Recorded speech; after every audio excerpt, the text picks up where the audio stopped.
So your choices. So you got the Ryzen 7 processors, 8 cores, 16 threads. Now there's a various amount of them, Gen 2, Gen 3, that's your 2700 and your 3700. There's not a huge, massive, great big difference in them, but if you're going to go for a Ryzen 3, do go for a X750 board. That frees up your PCI Express lanes, and for video editors that means you're better off with your GPU boards, GPU PCI Express lanes to maximise if you're GPU bound, and also if you do long writes, etc., that data throughput isn't going to bottleneck on the system bus. The upgrade path I'm covering in part 3, so if you're going for a lower end system, a Ryzen 7 say, then you are quite limited, because you can only upgrade to Ryzen 9.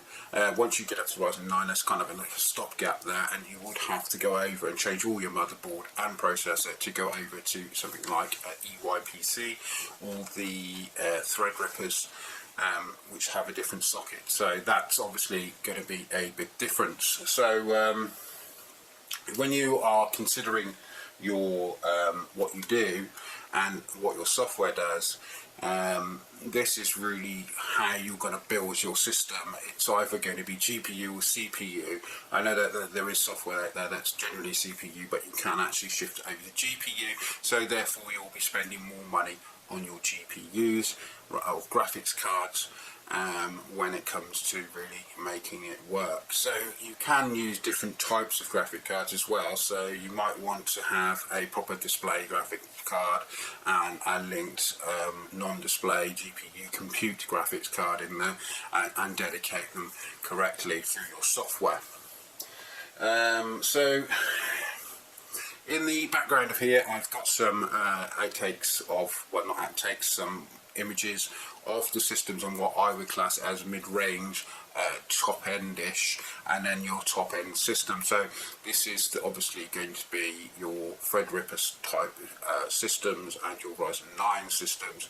They literally, it's quite a quandary as to where you would go with your graphics cards and then your CPU processor. So obviously with these three systems that I've put up there, there's a link there to the CPU bound graphics, and with 128 threads and 128 gigs of RAM, you can understand that what it's doing is really giving you a really high powered, high process compute from the CPU.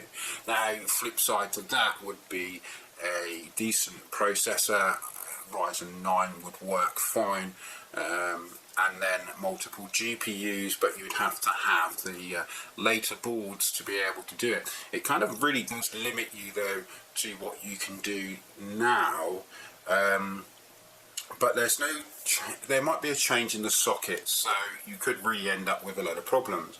So with the TRX4 sockets, you have your threadrippers, which is great, that's fine, but you have whapping great big expense for the motherboards. And then you have extra RAM that you can get on there, so if you're using multiple tasking environments, that's not going to be a big issue for you. There's 8 slots there for RAM rather than 4 or 2, depending on what type of AM4 board you buy. So in the middle of that, then it's really just a path of which way you want to go, whether you go to TRX4 side of it and go for the professional level, or whether you go for the AM4, which will only go up to sort of like, we'll call it a mid-range level. So it will make a end difference to the performance that you actually get from your processor, or your time spent in rendering, or whether you just want a workstation for editing and then a render farm completely separately.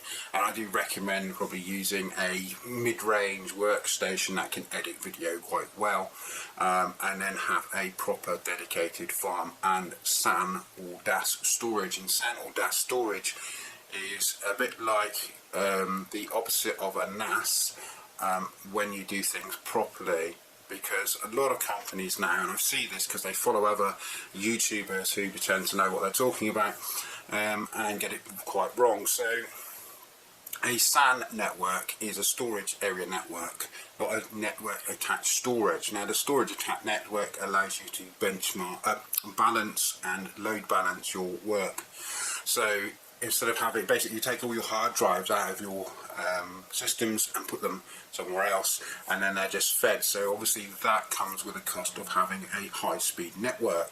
Now you can get a relatively high-speed network faster than the M.2 drives to feed your computer, so you may want to consider not having the M.2 drive and just literally running straight through from a direct access storage or SAN network storage, because they're basically the same.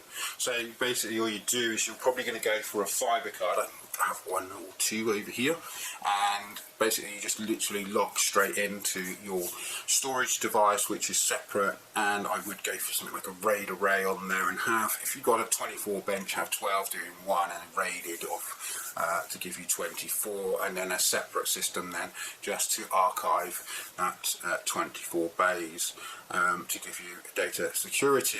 And the benefit from that is, if you're in a professional environment, is that there's multiple users can be assigned to each of the drives, so you don't literally, there's zones. So you'll have to look up iSCSI addressing and all that kind of thing. I will be doing a video on that later in a series of SAN networking. There is some slideshows available on my channel which basically go over some of the easy parts of the network infrastructure. So there isn't, whether you go AMD or Intel really doesn't really make that much difference, but there is a video editor's benefit from the AMD. There always would be, because of the speed utilization from the AMD processors, which they've always had since I can remember. So there is some benefits in decoding and compression, and Intel actually does do some various performance gains. So it's really down to AMD and Intel. Is just really a matter of what software do you use and how do you use it and what do you want.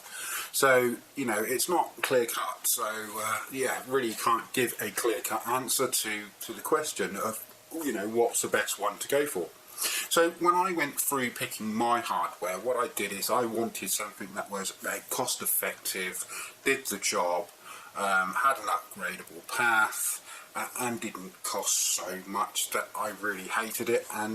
But I wanted something that I could use as a multi-purpose system, so I do some gaming, video editing and graphic design, as you probably gather. You know, for me, upgrading was not really a necessity. I had the i5 2500K and a 970. Now my 970 was fine in games. I had no problems with gaming at all on it.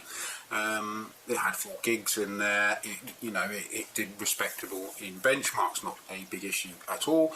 But it was getting a little bit long in the turf, especially the i5, which is 2011. That's 9-year-old tech.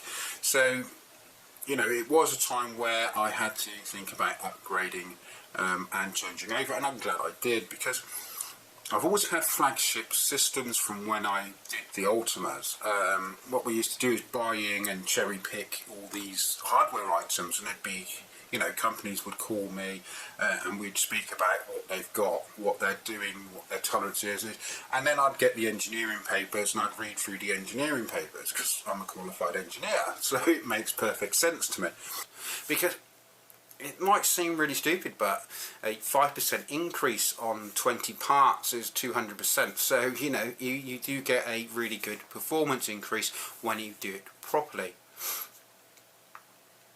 When you're building your hardware, you're going to be cherry picking, so buying like what people say is the fastest, or what appears to be the fastest, watching on YouTube.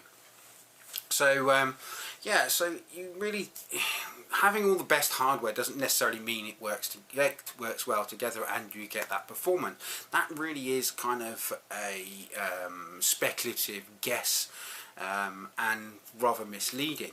Now it used to be all the time with everything that they used to be quite misleading, and it gets really confusing. I mean, literally, if you turn around to me and say, oh, can I get the top flagship graphics card, and get it to the same spec as what they claim, then technically yes I could, but it'd be really difficult, and you know, the rest of the system wouldn't be functional. It's like when people go through on the benchmarks, they run through the benchmarks, you know, well, can you switch your computer back on again and open a Word document, type a Word and save it, and you know, they probably open Word and it crashes the whole system. So you know, these benchmarked results aren't really realistic and nowhere near real world, and they will tell you that in their videos that they don't really know, and in real world it may come up differently, because it definitely does. I mean, a Cinebench, it's a great, you know, you'd think, oh, for video editing, oh there, that's perfectly brilliant, fantastic. But the problem is though, is I can run that 2 or 3 times on exactly the same system and get 30, 40, 60 points difference, you know, so it's not really going to be that accurate, because if you take an AMD and then do 6 benchmarks on it and then pick the worst one, and then do an Intel one and pick the 6th best one, they could be miles apart. But what does that actually tell you? Because if you do the lowest Intel and the highest AMD, then it's obviously going to be completely different. So you really do get these problems with statistical data, and it can be shaped any way you want it to be. So you know, there's the top end, the middle end and the bottom end, and if you're going for a bottom end one, then an i7's perfectly fine. Ryzen 7 is perfectly fine. Intel wise, you want to go for something like a i9-7 or a 7-9 range, somewhere around about that.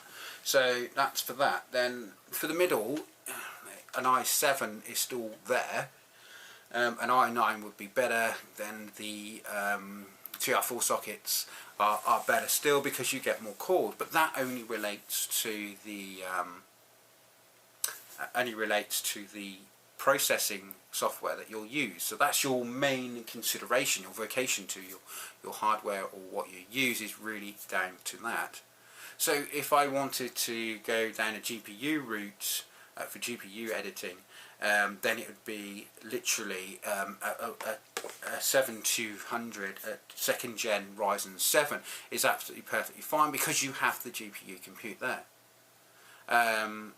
I would go probably for a Ryzen 3 on an X570 board, because I know it has more PCI Express lanes. Therefore, when I put my GPUs in and I use multiple GPUs, then I maximise the performance from those GPUs. But then would I use a array and a render farm? Now, render farming, obviously you should know about render farming. Do you go down that route? Well, then you go down the route of building a server array. I'm pointing down here because I have some. But you know, this is what I mean. So if I was going to go for a top end system, it would be M.2 drives, a array, an EYPC or server type processors, you know, in a cooled box with a decent sound card in there to go directly through, a decent keyboard and decent monitors. Now that's the whole idea, is obviously what you use is really important rather than what's in the box. You know, it's like having a Ferrari with a pedal go inside it. You know, it's down to what's inside that makes it go, but obviously what looks good is what you're using. You want your engine to be the right one.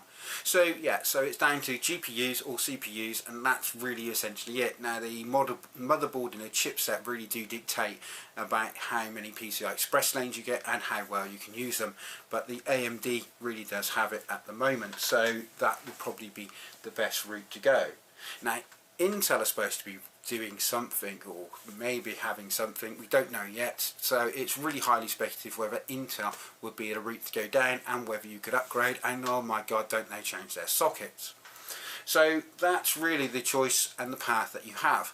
I know it really doesn't clear it up, but you know, that's the way it is. If you CPU or GPU, look at your software, that will tell you your path and what you need to have in your computer hardware.